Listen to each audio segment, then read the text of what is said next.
मैं मोटरसाइकिल लेकर बाहर खड़ा था। अम्मी अंदर पीर साहब के पास थी। वहाँ लोगों की भीड़ लगी थी। भीतर जाने से पहले अम्मी ने मुझसे भी कहा था, आदिल बेटा अंदर चलो, मुझे ऐसी फालतू बातों पर भरोसा नहीं है। मैंने तल्खी के साथ कहा था, ऐसा नहीं कहते बेटा, कहकर अम्मी पर साथ लेकर अंदर चली गई थी।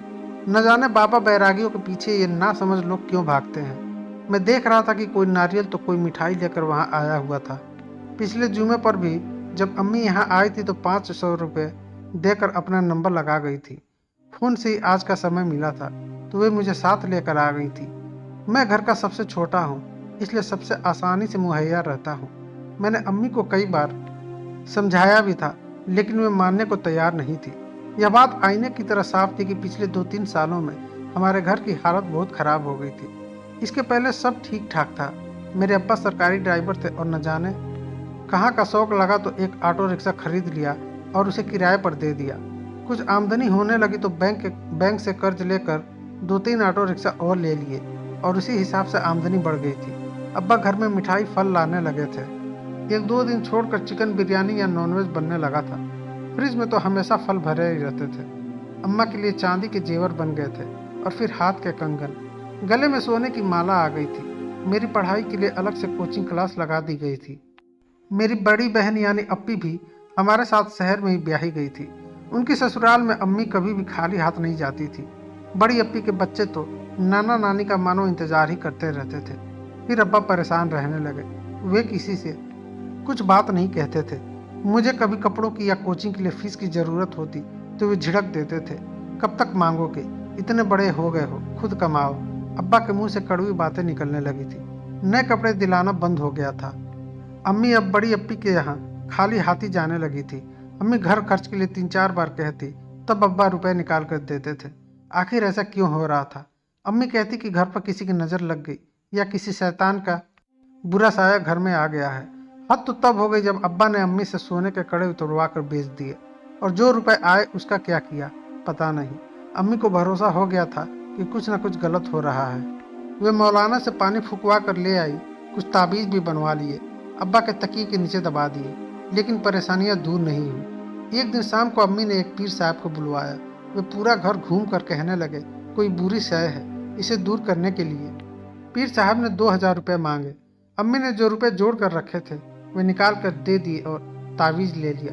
घर में पानी का छिड़काव कर दिया, दरवाजों के बीच में सुइयाँ ठुकवा ली, लेकिन नतीजा कुछ नहीं निकला। अब्बा ने अम्मी से चांदी के जेवर भी उतरवा लिए। अम्मी ने मना किया तो बहुत झगड़ा हुआ। अब तो मुझे भी यकीन होने लगा था कि मामला गंभीर है, क्योंकि ऐसी खराब हालत हमारे परिवार की कभी नहीं हुई थी।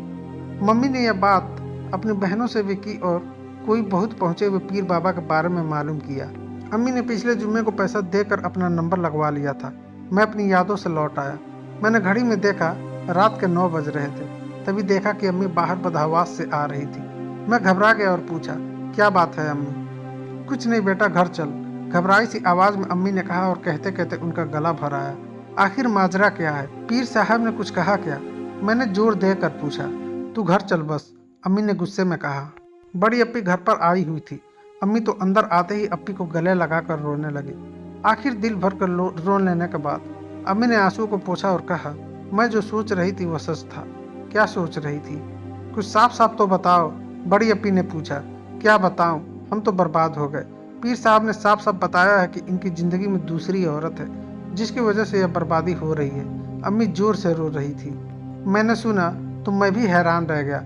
अब्बा ऐसे लगते तो नहीं हैं, लेकिन फिर हम बर्बाद क्यों हो गए? इतने रुपए आखिर जा कहाँ रहे हैं? अम्मी को अप्पी ने रोने से मना किया और कहा, अब्बा आ जाएंगे तो बात कर लेंगे। हम सब ने आज सोच लिया था कि अब्बा को घर की बर्बादी की पूरी दास्तां बताएंगे और पूछेंगे कि आखिर वे चाहते क्या हैं। रात के तकरीबन 10:30 बजे अब्बा परेशान से घर में आए। वे अपने कमरे में गए तो अम्मी वहीं पर पहुंच गई। अब्बा ने उन्हें देखकर पूछा, क्या बात है बेगम, बहुत खामोश हो? अम्मी चुप रही तो अब्बा ने दोबारा कहा, कोई खास बात है क्या? जी हाँ, खास बात है, आपसे कुछ बात करनी है, अम्मी ने कहा। कहो क्या बात है? हमारे घर के हालात पिछले 2 सालों से बद से बदतर होते जा रहे हैं। इस पर आपने कभी गौर किया है? मैं जानता हूँ, लेकिन कुछ मजबूरी है। 1-2 महीने में सब ठीक हो जाएगा, अब्बा ने ठंडी सांस खींचकर कहा। बिल्कुल ठीक नहीं होगा, आप यह जान लें, बल्कि आप हमें भिखारी बनाकर ही छोड़ेंगे। अम्मी की आवाज़ बेकाबू हो रही थी। हम दरवाजे की ओट में आकर खड़े हो गए थे ताकि कोई ऊंच नीच हो तो हम अम्मी की ओर से खड़े हो सके। ऐसा नहीं कहते बेगम। क्यों? क्या कोई कसर छोड़ रहे हैं आप? आपको एक बार भी अपने बीवी बच्चों का ख्याल नहीं आया कि हम पर क्या गुजरेगी? कहकर अम्मी रोने लगी थी। मैं पूरी कोशिश कर रहा हूँ कि हम इन बुरे दिनों से पार निकल जाएं, लेकिन निकल नहीं पा रहे हैं। यही ना, उस औरत ने आपको जकड़ लिया है। अम्मी ने अपनी नाराजगी जाहिर कर तकरीबन चीखते हुए कहा। खामोश रहो, तुम्हारे मुंह से ऐसी बेहुदा बातें अच्छी नहीं लगती। क्यों? मैं सब सच कह रही हूँ इसलिए? कह तो तुम सच रही हो, लेकिन बेगम मैं क्या करूँ? पानी को कितना भी तलवार से काटो वह कटता नहीं है। अब्बा ने अपना नजरिया रखा। आज आप फैसला कर लें। कैसा फैसला? अब्बा ने हैरत से सवाल किया। आखिर आप चाहते क्या हैं? उस औरत के साथ रहना चाहते हैं या हमारे साथ जिंदगी बसर करना चाहते हैं? अम्मी ने गुस्से में कहा। क्या मतलब है तुम्हारा? साफ साफ कहो। अब्बा भी नाराज होने लगे थे। मैं आज बड़े पीर साहब के पास गई थी, उन्होंने मुझे सब कुछ बता दिया है। अम्मी ने राज खोलते हुए कहा। क्या सब बता दिया है? अब्बा ने हैरत से सवाल किया। आप किसी दूसरी औरत के चक्कर में सब कुछ बर्बाद कर रहे हैं। लानत है, अम्मी ने गुस्से में कहा। चुप रहो, जानती हो कि वह दूसरी औरत कौन है?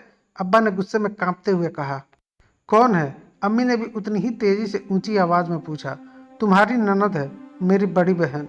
उसकी मेहनत की वजह से ही मैं पढ़ाई कर पाया और अपने पैरों पर खड़ा हो सका, और उसकी एक छोटी सी गलती की वजह से हमारे पूरे परिवार ने उसे अपने से अलग कर दिया था, क्योंकि उसने अपनी मर्जी से शादी की थी। मुझे पिछले 1 साल पहले ही मालूम पड़ा कि उसके पति को कैंसर है, जिसकी कीमोथेरेपी और इलाज के लिए उसे रुपयों की ज़रूरत थी। उसके बच्चे भी ऊंचे दर्जे में पढ़ रहे थे।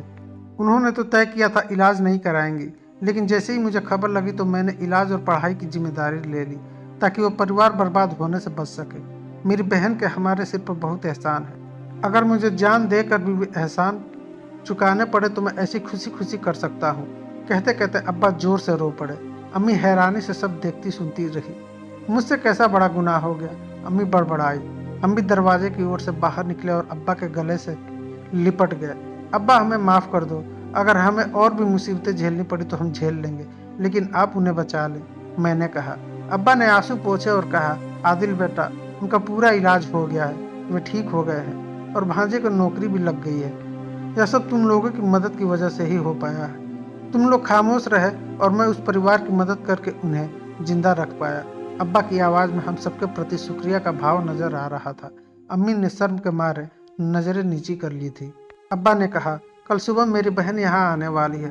अच्छा हुआ जो सब बातें रात में ही साफ हो गई। हम सब कल उनका बढ़िया से इस्तकबाल करेंगे ताकि बरसों से वे हमसे जो दूर रही सारे गम भूल जाएं। अम्मी ने कहा। क्यों नहीं? अब्बा ने कहा तो हम सब हंस दिए। रात में हमारी हंसी से लग रहा था मानो रात घर में बिछ गई हो और खुशियों के सितारे उसमें टंग गए हो।